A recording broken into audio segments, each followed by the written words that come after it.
Chapter 13. உன்னாலே என் பொழுதுகள் விடுவது முன்னாலே, என் இரவுகள் நீள்வது முன்னாலே.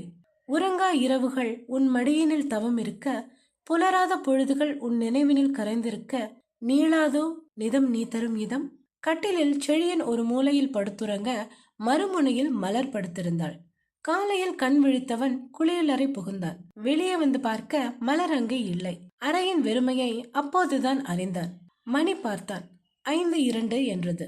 இத்தனை காலையில எங்க போயிட்டா? நேத்து பேசினதுக்கு கோச்சிட்டு போயிட்டாலோ? திடுக்கென்று ஆனது மனது.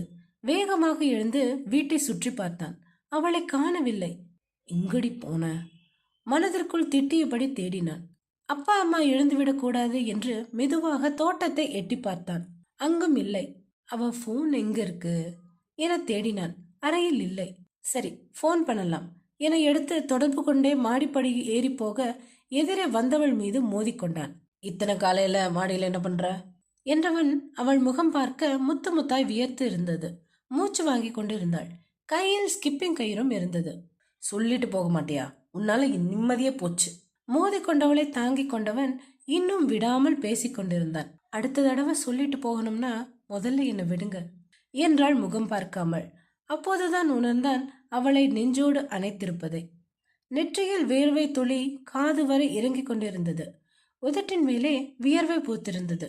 அவளுக்கே உரிய மனத்துடன் ஃப்ரிட்ஜில் வைத்த ஆப்பிள் போல இருந்தாள். உதட்டின் வியர்வையை புறங்கையால் துடைக்க போனவளை தடுத்து மெதுவாக பெருவிரல் கொண்டு துடைத்தான்.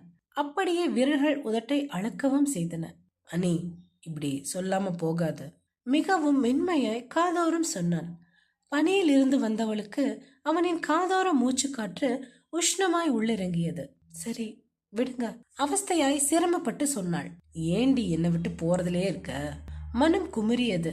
நீ பண்ண தப்ப நான் மன்னிச்சிடுறேன், நாம ஒன்னாவே இருக்கலாம். மேலும் இறுக்கியபடி சொன்னான். என்னது, மன்னிச்சிடுறீங்களா? அப்படி என்ன தப்பு பண்ணிட்டேன்னா? இவர் பாதிரியார் மாதிரி பாவ மன்னிப்பு வாங்கணும்.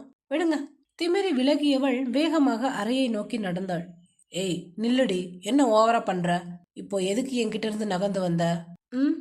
நீங்க மன்னிச்சு ஏத்துக்கிற அளவுக்கு நான் எந்த தப்பும் பண்ணல.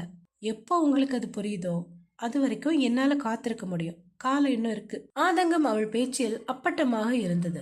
அனி, விதண்டாவாதம் பேசாத. அவள் விலக்கிவிட்டு வந்த கோபம் அவன் பேச்சில் தெரிந்தது. இல்ல மாமா, என்னோட சுயமரியாதையும் இதுல இருக்கு. நமக்குள்ள பிரச்சனை சரியாகிற வரைக்கும் விலகி இருக்கிறதுல எனக்கு எந்த கஷ்டமும் இல்லை. இதான் உன்னோட முடிவா? தலையாட்டினாள். என்னோட முடிவையும் தெரிஞ்சுக்க என்றவன் சட்டென அவளை இழுத்து உதடுகளில் முத்தமிட்டான். முதல் முத்தத்தில் அதிர்ந்து நின்றாள் அனிச்ச மலர். இத்தனை சுவையா இருக்க இந்த உதட்டில் என்னதான் வச்சிருக்கா என்றபடியே சுவைத்தான். அவள் கைகள் ஸ்கிப்பிங் கயிறை இறுக்கமாக பற்றி கொள்ள கண்களை மூடிக்கொண்டு இருந்தாள். எத்தனை நேரம் என அறியாத நிலை. மலர்களின் கால்கள் துவள அதை உணர்ந்தவன் அவளை மெல்ல விலகினான். அவள் இன்னும் கண்களை இறுக்கமாக மூடியிருந்தாள். அடுத்து அவள் இமைகளில் இதழ் பதித்தான். முத்தத்தில் சிவந்திருந்த உதடுகளை விட்டு பார்வையை அகற்ற முடியாமல் அங்கே மீண்டும் முத்தமிட்டான். இம்முறை சுதாரித்தவள் சட்டென அவனை தள்ளிவிட்டு குளியலறை செல்ல போனாள். கை விரல் பற்றியவன் அவள் முகம் நிமிர்த்தி சொன்னான். நான் சொல்றதையும் கேட்டுட்டு போடி. என்னால அப்படி உன்னை விலக்கி இருக்க முடியும்னு தோணல. நான் இப்படித்தான் இருக்க போறேன். உனக்கு பிடிச்சாலும் பிடிக்கலனாலும். எனக்கும் பிடிச்சு தொலைக்குதே, என்ன பண்ண? மனதில் நினைத்தாள். இப்போ இதை விட்டுட்டா நாளைக்கும் இதே பேச்சு வரும். அப்பவும் நான் தப்பு பண்ணனதா நீங்க பேசினா என்னால் தாங்கிக்க முடியாது. கண்ணில் நீர் பொங்க சொன்னாள்.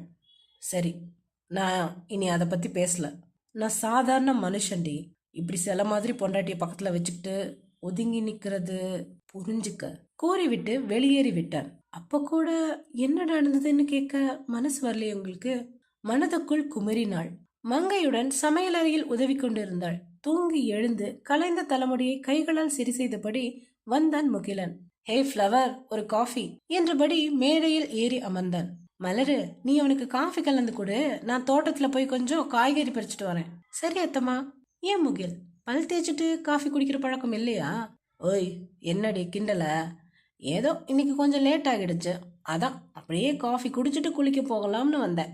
கொஞ்சம் லேட் இல்லப்பா, ரொம்ப லேட். போய் கிளம்பு என்றபடி காஃபி டம்ளரை அவனிடம் தந்தாள். ஆமா, என்ன சோப் போட்டு குளிச்ச? வாசனை தூக்குது. மூக்கை நன்கு மூச்சை நன்கு இழுத்து விட்டு விட்டு பேசினான். அதெல்லாம் டெய்லி குளிச்சா அப்படித்தான் இருக்கும். எப்பவாவது குளிக்கிற உனக்கு எப்படி தெரியும்? சொல்லியபடியே திரும்ப அங்கே செழியன் மார்புக்கு குறுக்கே கையை கொட்டிக்கொண்டு கதவு நிலையில் சாய்ந்தபடி நின்றான். முகிலும் அவனை பார்த்துவிட்டு படக்கென கீழே இறங்கினான். ஏண்டா, காஃபி குடிக்கிற இடமா இது? போய் குளி முதல்ல. காஃபி இங்கே போடுறப்ப இங்கே குடிக்க கூடாதா? முனகிக் கொண்டே நகர்ந்தான் சின்னவன். கணவனை கண்டதும் அவனுக்கு சத்துமாவு கஞ்சியை எடுத்து நீட்டினாள் பெண். பரவாயில்லையே, எனக்கு என்ன தேவைன்னு தெரிஞ்சு வச்சிருக்கா? தலைக்கு குளித்து விட்டு டவல் சுற்றி கட்டி இருந்தாள். ஒரு கையில் டம்ளரை வாங்கியவன் ஒரு கையால் அவள் இடுப்பை சுற்றி இறுக்கி தன்னுடன் சேர்த்தான். என்னடி போட்டு குளிச்ச? இப்படி வாசனை அள்ளுது. கழுத்தடியில் முகம் பதித்தான். கண்கள் மலங்க விழித்தபடி அவனை பார்த்தாள். ஏண்டி எப்படி பாக்குற? உங்களுக்கு இப்படி கூட பேச வருமா என்றாள் வியப்பாக. ஏன், நான் என்ன சாமியாரா? அவன் மேலும் அவளை இறுக்கியபடி கேட்டான். அது வந்து என்ன, அந்த பையன் முகிலுக்கு சொன்ன பதிலே எனக்கும் சொல்ல பாக்குறியா? இவள் வாய் திறக்கும் முன் மங்கை குரல் கொடுத்தார். படக்கென இருவரும் விலகி நின்றனர். மலரு, இங்க வாடா, ஆறு வந்திருக்கா பாரு. அவர் சத்தமாக சொல்லவும் செழியனும் மலரும் வெளியே வந்தனர். ஆனால் ஆருத்ரா அதிர்ந்தது வேறொருவனை பார்த்து. அடே, என்னடா இப்படி பண்ணிட்ட? மானமே போச்சு போ. தனக்கு தானே திட்டிக் கொண்டிருந்தான் முகிலன். அவ உன்னை பத்தி என்ன நினைப்பா? இதுல என் நினைக்க என்ன இருக்கு? என் பொண்டாட்டி தானே, ஒன்னும் நினைக்க மாட்டா. ஆமாடா, லவ் சொல்லவே வக்கு இல்ல, இதுல பொண்டாட்டி வேறையா? அது ஒரு ஃப்ளோல வந்துருச்சு. சரி சரி, நம்ம டார்லிங் வெயிட்டிங், கிளம்புவோம். அக்கா, எனக்கு என்னவோ உன் ஃப்ரெண்டை நல்லா டாக்டர் கிட்ட கூட்டிட்டு போறது நல்லதுன்னு நினைக்கிறேன் என்றாள் ஆரு. சச்சி, அப்படியெல்லாம் ஒண்ணும் இல்ல, நீ காலேஜ் கிளம்பு, நான் தனியாவே போய்க்கிறேன்க்கா, எனக்கு பயமா இருக்கு. ஆரு, சும்மா இருடி, அவன் ஏதோ டென்ஷன்ல இருக்கான் போல, விடுடி, பெருசு பண்ணாத. அன்னைக்கு இப்படித்தான் தனியா பேசிட்டு இருந்தாரு, இன்னைக்கு இப்படி. நான் சொல்ல வேண்டியது சொல்லிட்டேன், அப்புறம் உங்க இஷ்டம். சொல்லிக்கொண்டு திரும்ப அங்கே முகில் நின்றான். கிளம்பலாமா என்றான் அவளை முறைத்தபடி. வரேன்க்கா, வரேன் மாமா என இருவரிடமும் சொல்லிக் கொண்டவள் வாசலில் இருந்த மங்கையிடமும் கூறிவிட்டு சென்றாள். அங்கே வண்டியை முறுக்கி கொண்டு இருந்தான் முகிலன். ஆருத்ரா வந்து அமர்ந்து சீறி பாய்ந்தது அந்த பைக். அவனை பிடிக்காமல் பைக் கம்பியை பற்றியபடி அமர்ந்திருந்தாள் ஆருத்ரா. முதல்ல இந்த கம்பியெல்லாம் எடுக்கணும். அவள் தன்னை பிடிக்காமல் அமர்ந்திருந்த கடுப்பில் வாய் விட்டே சொன்னான். கொஞ்சம் நிறுத்துறீங்களா ப்ளீஸ்? ஆரு சொல்லவும் ஓரமாக நிறுத்தினான். நான் பஸ்ல போய்க்கிறேங்க, தேங்க்ஸ். ஏன், என்னாச்சு? இல்ல, பரவாயில்ல, நீங்க போங்க, நான் பஸ்ல வரேன். அதான் ஏன், ரெண்டு பேரும் ஒரே காலேஜ் போக போறோம், ஏன் தனியா போகணும்? அது எனக்கு பயமா இருக்கு, நீங்க இப்படி தனியா பேசிட்டே இருக்கீங்களா, அதான் கொஞ்சம். பைத்தியம்னு நினைச்சியா? தலை சாய்த்து கேட்டான். யோசிக்காமல் பட்டென ஆமாம் என்று தலையசைத்தாள். ஹலோ, இதெல்லாம் ரொம்ப அதிகம் பாத்துக்க. ஏதோ மனுஷன் கொஞ்சம் உணர்ச்சி வசப்பட்டு அப்படி நடந்துக்கிட்டேன், அதுக்கு பைத்தியம்னே முடிவு பண்ணிடுறதா? கொஞ்சமா? அது சரி, நீங்களே நடந்ததை யோசிச்சு பாருங்க, அப்ப புரியும். நாடியில் விரலால் தட்டி கொண்டே யோசித்தான். நல்லா யோசிச்சுட்டு காலேஜ் வந்து சேருங்க, நான் கிளம்புறேன். அங்கு வந்த பஸ்ஸில் கை காட்டி நிறுத்தி ஏறிக்கொண்டாள். அடடா, வட போச்சே. தலையில் கை வைத்தான் முகிலன். சாப்டர் 14. உன் சிந்தனையில் என் சித்தம் மறக்க வைக்கிறாய், அதில் பித்தமான என் மீது கண்களில் கத்தி வீசுகிறாய். அப்படி என்ன பண்ணிட்டேன்னு இப்படி பாதியிலேயே விட்டுட்டு போறா? நடுரோட்டில் சீரியஸாக யோசித்தான். தம்பி, என்ன பண்றீங்க? ஒரு பெரியவர் கேட்கவும், அதுவாண்ணா, யோசிச்சுட்டு இருக்கேன். அப்போதும் யோசித்து கொண்டே பதில் சொன்னான். அத கொஞ்சம் ஓரமா போய் செய்யுங்க, இல்ல முடிஞ்சா உங்க வீட்டுல போய் செய்யுங்க. அதை விட்டுட்டு நடுரோட்ல நின்று பாதையை மறைச்சுக்கிட்டு நகர்ப்பாங்கிட்ட. சுத்த பைத்தியக்காரம் போல. காரில் வந்த பெரியவர் கத்தி விட்டு போனார். என்னடி இப்படி பண்ற? நீதான் பைத்தியம்னு சொன்ன, இப்போ ஊரே சொல்லும் போல இருக்கே. முகிலா, உன் நிலைமை ரொம்ப மோசம்டா. காலையில் மலரை காண வந்திருந்தாள் ஆருத்ரா. அவளை வரவேற்று உள்ளே அழைத்து வந்தார் மங்கை. வா ஆரு, வா ஆருத்ரா. மலரும் செடியனும் அழைக்க உள்ளே வந்தாள். அந்த நேரம் உள்ளே குளித்து கொண்டிருந்த முகிலனின் காதில் ஆருவின் பெயர் விழுந்தது. அவளா? அவ இங்க வரமாட்டாளே, சரி பாப்போம் என அவசரமாக ஓடி வந்தான். ஓடி வந்தவன் கண்களுக்கு விருந்தாய் அழகான வெள்ளை சுடிதாரில் வெண்மல்லிகை சரம் தலையில் சூட்டி இறக்கை இல்லாத தேவதையாக காட்சியளித்தாள் ஆரு. அப்படியே ஓரமா நின்று சைட் அடிப்போம் என்று நின்று விட்டான் முகில். அக்கா என திணறினாள் ஆரு. என்னடி என மலர் திரும்பும் முன், அடப்பாவி, இருணா முகிலா இது என்று மங்கை கத்தினார். என்னம்மா, என கேட்டவனை பார்த்து கையில் தலை வைத்தன செழியனும் மங்கையும். மலர் ஆருவை அழைத்து கொண்டு பக்கத்தில் இருந்த அறைக்கு ஓடிவிட்டாள். டேய் எருமை, இப்படியா பண்ணுவ? வீட்டுல பொம்பளை பிள்ளைங்க இருக்கும்போது உன்னையெல்லாம் கட்டி வச்சு தோலை உரிக்கணும். செழியன் கத்தி விட்டு மாடிக்கு சென்று விட்டான். அப்படி என்னடா அவசரம்? பாதி குளியலோட வர்ற அளவுக்கு முறைத்து கொண்டே மங்கை கேட்க, பாதி குளியலா என்று அப்போதுதான் தன்னை பார்த்தான். இடுப்பில் முட்டிக்கு மேலேற்றிய ஷார்ட்ஸும் அதற்கு மேல் ஒன்றுமில்லாமல் வெற்றுடம்புடன் பொங்கும் நுரையுடன் நின்றான் அவன். ஐயோ என்று உள்ளே ஓடிவிட்டான். அக்காவும் தங்கையும் பேசி முடித்துவிட்டு ஆரு கிளம்பினாள். அக்கா, உன்னை பார்க்க தான் வந்தேன். நீ இல்லாம வீடோ எப்படியோ இருக்கு. சரிடி, நாளாக பழகிடும். அவளின் கண்ணம் வரடி சொன்னாள்.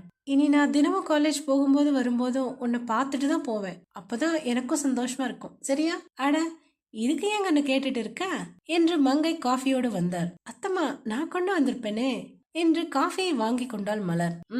இருக்கட்டும்டா, எனக்கு தான் அக்கா தங்கன்னு யாரும் இல்ல. நீங்களாச்சும் ஒருத்தருக்கு ஒருத்தர் அனுசரணையா இருக்கணும். ஆருத்ரா, மலர் எங்களுக்கு எப்படியோ நீயும் அப்படித்தான். சரியா? ஆமா, காலேஜ் போகணுமா? பையோட வந்திருக்க? ஆமா அத்த, உங்களை எல்லாம் பார்த்துட்டு அப்படியே காலேஜ் போகணும். டைம் ஆச்சு. கிளம்புறேங்க்கா. சரிடி, டைம் ஆகிடும், பார்த்து போ. அம்மாடி, இந்த முகிலும் இப்பதான் கிளம்புறான். நீயும் அவனோடய போய. ஆமாடி, இந்நேரம் கிளம்பி இருப்பான். நீ போய் பார்த்துட்டு வா. அவன் ரூம் தெரியும்ல? தெரியும்க்கா என்றபடி அவன் அறைக்கு போனாள். கதவு திறந்திருந்தது. சரி என்று உள்ளே பார்த்தாள். அவன் அப்போதும் குளித்துவிட்டு உடை மாற்றாமல் வெறும் ஷார்ட்ஸோடு பாடி பில்டிங் பண்ணுவது போல் கண்ணாடி முன்னின்று போஸ் கொடுத்து கொண்டு இருந்தான். என்ன பண்றாரு என யோசிக்கும் போதே தனக்குத்தானே பேசிக்கொண்டிருந்தான். பாட்டு வேறு ஓடிக்கொண்டிருந்ததால் அவளுக்கு அவன் பேசியது கேட்கவில்லை. கதவை தட்டினாள். யாரென்று இவன் திரும்பவும் ஆரு நின்றாள். உங்களை டிஸ்டர்ப் பண்ணிட்டேன் போல சிரித்து கொண்டே கேட்டாள். ஐயோ, சிரிச்சே கொள்றாளே. அதெல்லாம் இல்லடி. என்னது டியா? இல்ல, டீட்டெயிலா என்ன விஷயம்னு சொல்லு என்றான் மழுப்பலாக. அத்தை உங்க கூட காலேஜ் போக சொன்னாங்க. அதான் நீங்க கிளம்பிட்டீங்களான்னு பார்க்க வந்தேன்.